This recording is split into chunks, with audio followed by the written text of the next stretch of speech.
But what we're going to be talking about today, oops, when I accepted the recording, it got rid of my slides there.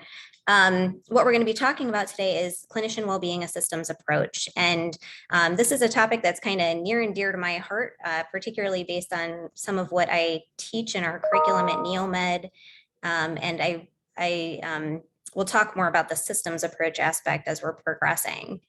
So I want to point out that the vast majority of stuff that's going to be in this presentation is lifted largely verbatim from a report that was put out by the National Academies called Taking Action Against Clinician Burnout, a Systems Approach to Professional Wellbeing. So that's my disclaimer off the bat that a lot of the text here is directly from this report. That's a link. I know you'll get these slides later. You can check it out yourself.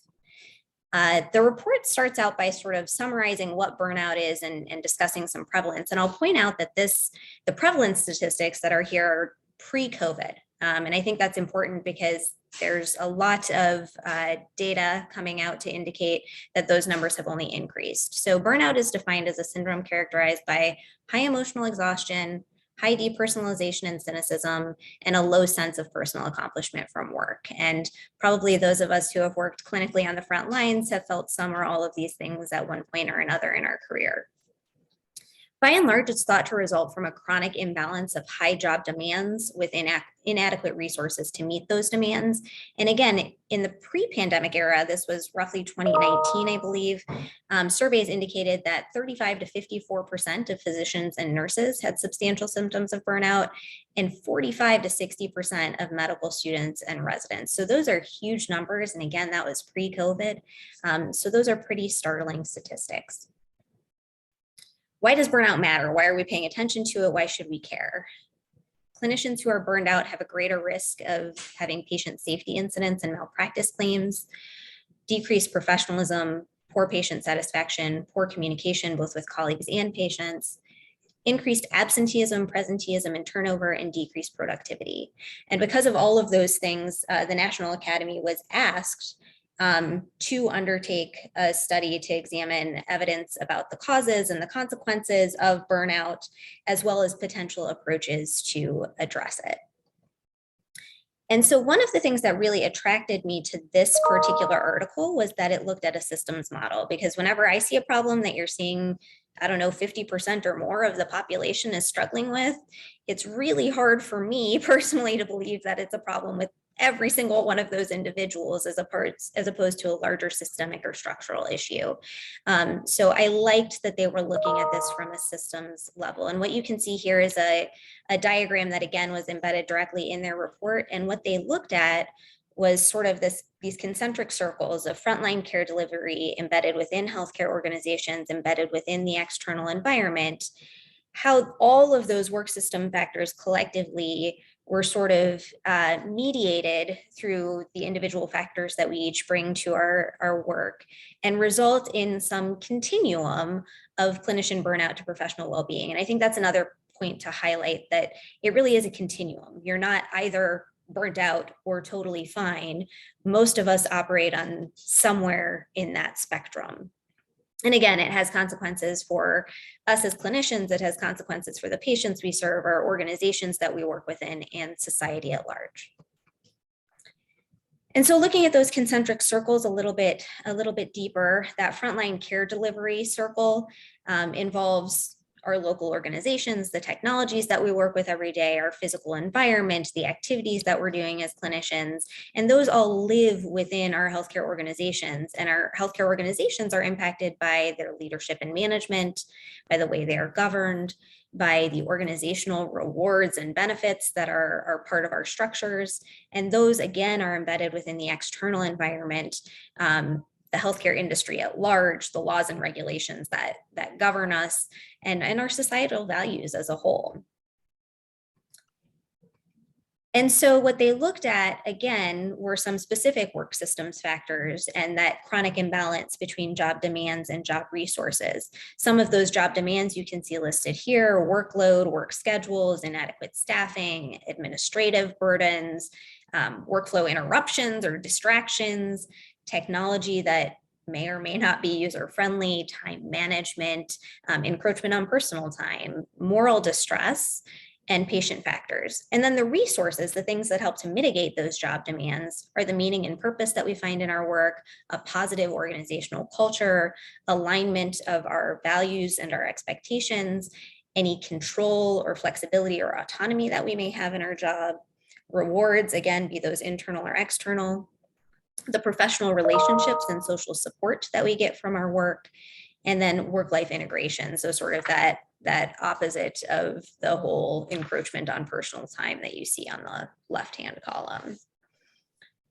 So given all of those factors, they came up with some general guidelines for designing well-being systems. And you can see these, I'm not going to read these all aloud to you, but you can see that they organize them under values, systems, and leadership, and came up with some general recommendations, likewise for work system redesign and implementation. And if you look at some of the specifics that they list here, a lot of them are really great ideas. Things like aligning structures and processes with organizational and workforce values, or using a systems approach to improve professional well-being while supporting patient care. I don't think many of us would disagree with those as being great ideas, but there's not a lot of specifics here in terms of how do we get to this point? How do we implement these things? How do we do it with the resources that are currently in place? And so they dove a little deeper and made specific goals and recommended steps to achieve those goals. And that's what we're going to talk through now. The first goal that they developed was to create positive work environments. And they specifically said, transform healthcare work systems by creating positive work environments that prevent and reduce burnout, foster professional well-being, and support quality care. Within that goal, they developed a couple of specific recommendations. So those recommendations included that organizations should develop, pilot, implement, and evaluate organization-wide initiatives to reduce burnout and foster professional well-being and enhance patient care, that they should guide new systems that have been designed to promote professional well-being and patient care quality by adopting the following principles: enhancing meaning and purpose in work, organizing workload and task distribution, facilitating and incentivizing interprofessional teamwork, collaboration, communication, and professionalism, which I think that's kind of what ECHO does, establishing and sustaining an organization-wide and unit-level culture that supports psychological safety, aligning incentives, compensation, and reward system for clinicians and work units with organizational and professional values, and provide access to resources such as coaching and adequate time for personal and professional development. They also recommended that healthcare organizations routinely measure and monitor clinician burnout and use that information to help ameliorate work systems factors that might be contributing. So again, I think those are all really great suggestions and lofty goals, but it doesn't necessarily address the resource problems that exist in terms of implementing them. The second goal that they outlined was to transform health professions education and training to optimize the learning environment. Again, they provided some specific recommendations that really mirror the recommendations that I just mentioned. So they recommended that health professions, educational institutions, as well as any affiliated clinical training sites, ought to, again, develop, pilot, implement, and evaluate measures aimed at improving the well-being of their learners, as well as routinely assessing the learning environment and using that information to reduce learner burnout. And they also recommended that accreditors and regulators and national educational organizations ought to partner with educational institutions and affiliated clinical sites to develop their learners in a manner that fosters professional well-being. So again, a little bit more specific, but doesn't get to a lot of the concerns about the practicalities of implementing those systems. They also recommended reducing administrative burden.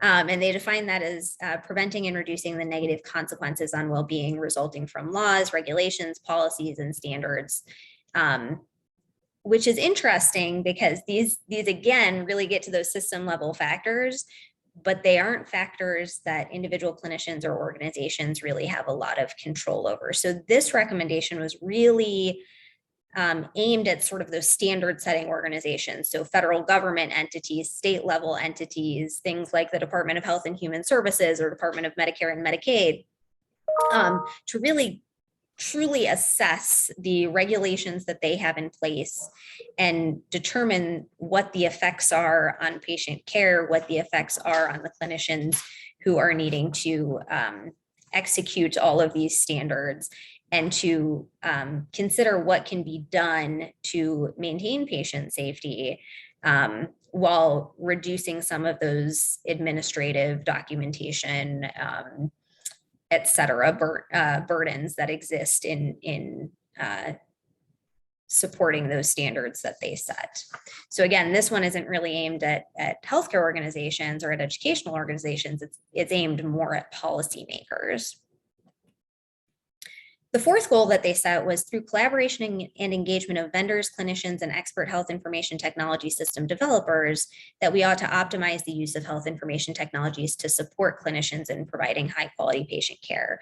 And their more specific recommendations under this really outlined things like making sure that end users, so the clinicians, are engaged in developing these technologies and testing these technologies and are able to give feedback on these technologies so that they're user friendly. Additionally, there are some recommendations that they included, again, for more of the policymakers, federal and state policymakers, in terms of the regulations and rulemaking that they have around technologies to ensure that things like information sharing can happen efficiently and safely without adding additional administrative burden to the clinicians who are sort of executing those tasks. And again, thinking about how are these technologies really made in a way that is patient-centered and clinician-friendly. The next goal that they outlined was to reduce the stigma and eliminate barriers associated with obtaining support needed to prevent and alleviate burnout, facilitate recovery from burnout, and foster professional well-being. And this, again, is really aimed at things like state licensing boards or credentialing bodies or insurance carriers, to advocate for them to not ask questions about, for example, perhaps previous mental health history, and focus more on perhaps anything that is debilitating to a clinician at this particular point in time. They also encourage state legislative bodies to create legal protections for clinicians who want to seek help for mental health issues, and seek help particularly for the unique issues that clinicians face related to the emotional demands and professional demands of their work. And again, they also applied those similar recommendations to educational institutions and affiliated clinical sites to help, again, identify and address learners that are struggling with similar symptoms, and help to address the stigma related to learners who are seeking help with those symptoms as well. And then lastly, they recommended providing funding for research on clinician professional well-being.